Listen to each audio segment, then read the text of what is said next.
Hey all, here at OS Reviews. Today we're taking a quick look at the iZYREC. This is a smart mini voice recorder, which also claims to be smart because it does connect via companion app onto your phone using Bluetooth, and you're able to record notes. Claim to having some noise reduction capabilities, so if you are in a meeting or a larger space, it will still isolate your noise. It's really slim, so the microphone itself can be easily positioned onto something like a shirt, onto the whiteboard magnetically for easier pickup.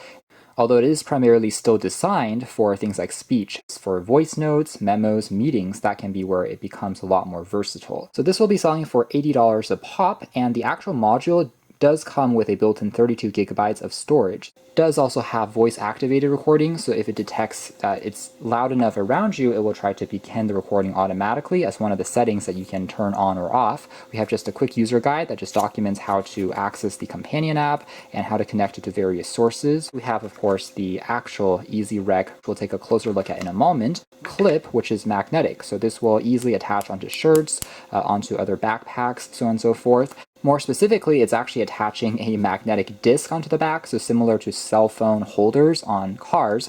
It actually is just an accessory that will add this small magnet, and now you're able to attach it onto that clip, which has this indent for that magnet, and it will just attach on with a pretty satisfying click, as you can see there, and then easily pin it onto whatever you need.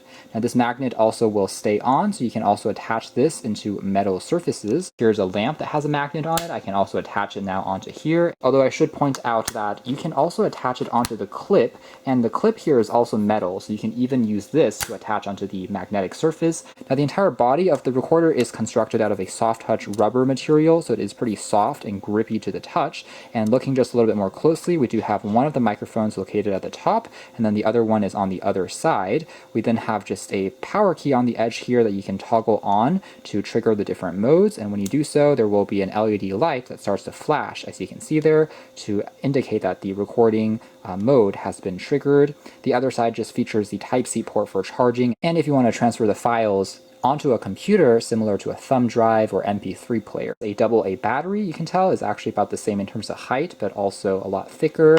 We also have something like a standard SD card that you can get as reference, and then something like a average phone these days, which has a 6-inch size. This thing is just minuscule by contrast, as you can see there. So this is really not problematic if you want to put it into, say, a wallet and take with you. In fact, it is really similar to one of those Tile location trackers. You'll also find 2 Velcro sticky pads for attaching onto other surfaces that may not be magnetic. And there we have it. With Bluetooth turned on, it's actually found the iZYREC. Taking a closer look at the UI, pretty simple stuff. We have ability to take a look at how much power is left on the recorder, as well as the memo that we just recorded there a moment ago, as well as control some of the settings, such as whether you want the AI noise cancellation turned on. That will, again, reduce background chatter and noise from fans, but it will also make the sound quality a little bit more artificial, but it is effective if you are in a busier space. You have to actually slide it over to the other position in order to actually activate the recording.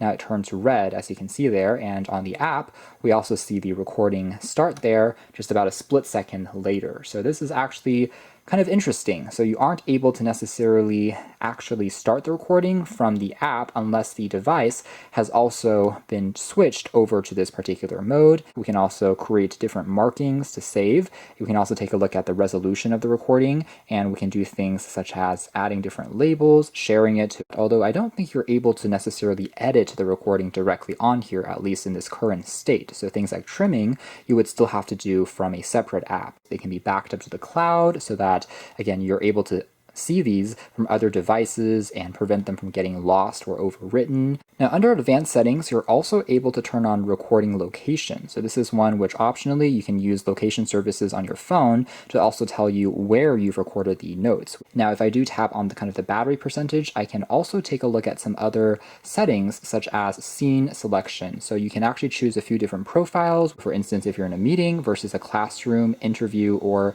again, even music recording or memos, you can also select those properties accordingly. And also take a look at storage, how much space is remaining on the 32 gigs. It is very easy to just transfer these over to your phone or computer, and then you're able to just delete it and start from fresh. However, for folks that do want to be only recording locally on the unit, maybe they could also incorporate a micro SD card reader in the future to further expand on the built-in memory, since right now 32 gigs is basically the only configuration option that you have, but otherwise it is sufficient for over 200 and almost 40 hours of continuous recording when it is free. Although one thing I am seeing here is it looks like the sampling rate and format might be fixed, at least in this current version of the app. Now let's try the AI noise cancellation mode. I'm going to turn this on and we'll try another recording just as a demo of what it sounds like now with that layer enabled. We do have a little bit of background noise in this room. Let's see if it's able to compensate for that sound. And I'm once again going to stop the recording. Almost instantly it will then be able to transfer that file over, and let's hear what it sounds like. Now in this test we do have a little bit of background noise in this room.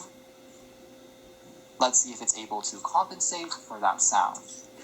So more specifically, there is a kind of a leaf blower that is in the background right now that is actually turned on. It is quite loud if you're actually in this room, but it is doing a surprisingly good job of compensating for the sound. Overall, it works well enough. The companion app is easy to use. Of course, there can always be improvements. Say the companion app, they might add some features like voice-to-text transcription in the future. Right now, that's one thing that is still missing, as well as maybe the ability to further use this as a wireless microphone, for instance, as you're recording video footage from your phone. And that's one other application where you may have to do a little bit more fiddling around. But really, aside from that, I like the overall direction that they're going for, and the recording audio quality doesn't sound shabby at all. You can check out more details if you're interested in the links down below. For now, that's been our video. Thanks for watching here at OS Reviews.